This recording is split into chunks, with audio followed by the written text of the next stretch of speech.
Perkenalkan kami dari kelompok 5. A club isn't the best place to find the lovers, at the bar is where I go. Me and my friends at the table doing shots, drinking fast, and then we talk slow. And you come over and start up a conversation with just me, and trust me, I'll give it a chance. Halo guys. Assalamualaikum teman-teman. Guys, kegiatan kita hari ini apa nih? Aku ada baca berita nih. Katanya ngapain sih perempuan sekolah tinggi-tinggi ujungnya bakalan ke dapur juga.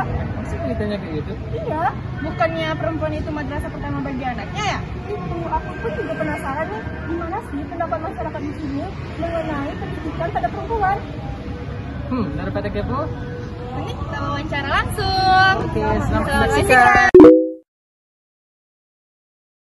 Kalau dia penting, ya. Kalau menurut ibu penting, nggak pun perempuan penting pendidikan itu ya. Nah, kenapa penting bagi perempuan spesifik? Karena perempuan itu kan nanti yang transfer ilmu sama anak. Nah, jadi penting untuk melakukan pendidikan.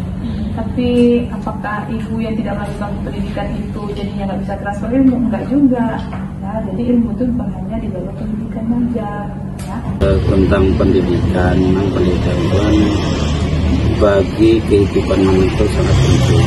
Yang pertama, Al-Quran turun pertama itu untuk belajar, karena ikro bacalah di situ artinya untuk belajar.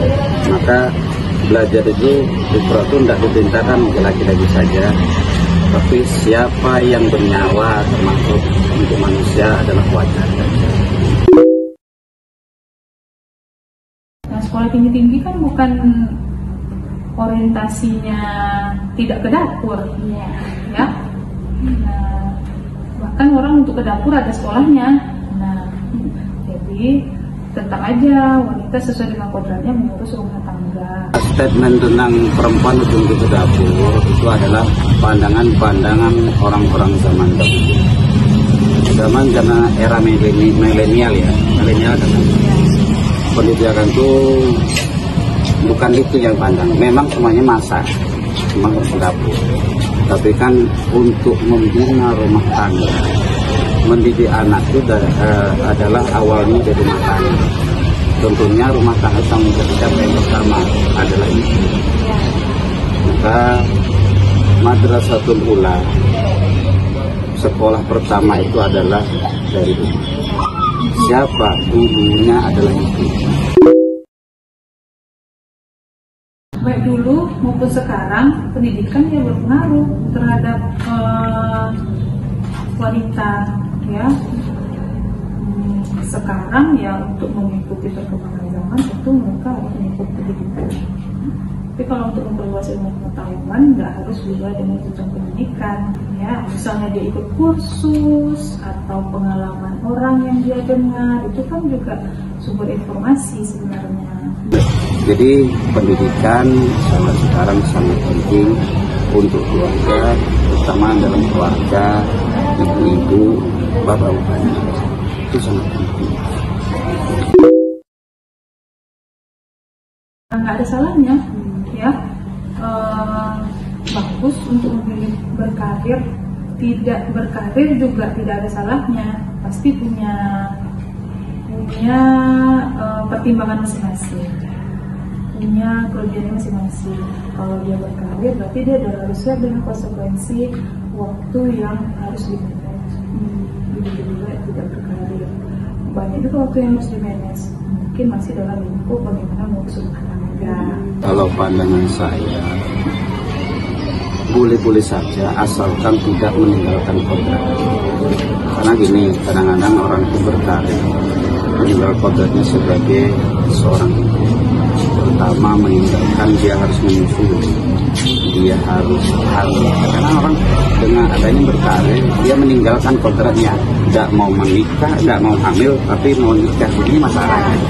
Sempat yang terjadi apa terjadi? Itu kan naik putus generasi. Iya kan?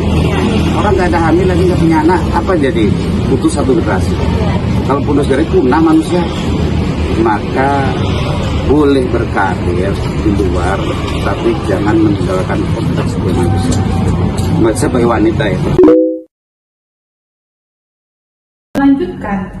Ya, kalau selagi ada waktu, ada tenaga, ada kemampuan seperti itu secara finansial, kemudian didukung oleh lingkungan, ya silakan aja.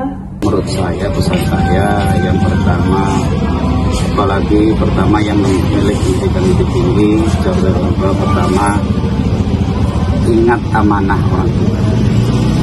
Amanah orang tua itu apa? Diberi pendidikan, diberi biaya, ya ikuti amanah itu, insya Allah dengan kita amanah pasti Allah akan balas. Perempuan sering dicap sebagai makhluk yang tak boleh menentukan pilihannya sendiri.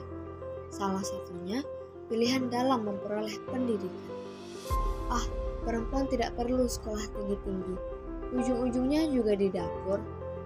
Ya, itulah patriarki bagi kaum perempuan dari masyarakat umum. Namun, untuk memperoleh pendidikan, apa itu salah? Perempuan sama halnya dengan laki-laki. Perempuan juga butuh pendidikan, tidak hanya untuk dirinya sendiri, namun juga untuk anak-anak kelak. Pendidikan merupakan hal terpenting dan tak bisa dipisahkan dari kehidupan manusia. Pendidikan berguna untuk memperbaiki dan merubah segalanya. Seorang perempuan harus terdidik dan cerdas agar ia bisa mencerdaskan generasi penerusnya.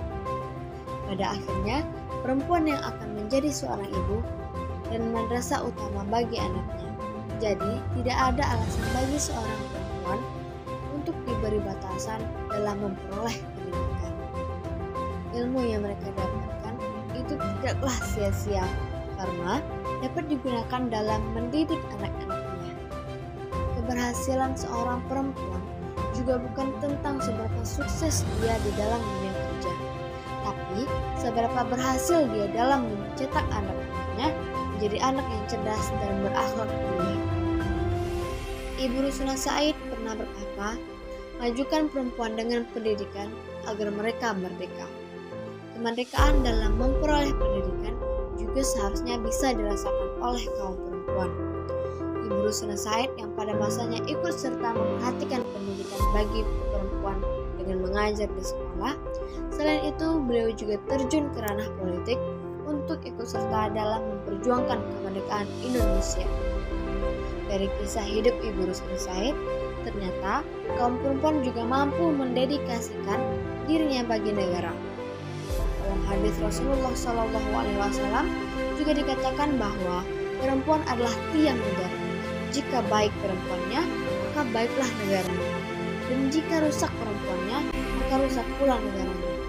Oleh sebab itu, pendidikan sangat penting bagi perempuan.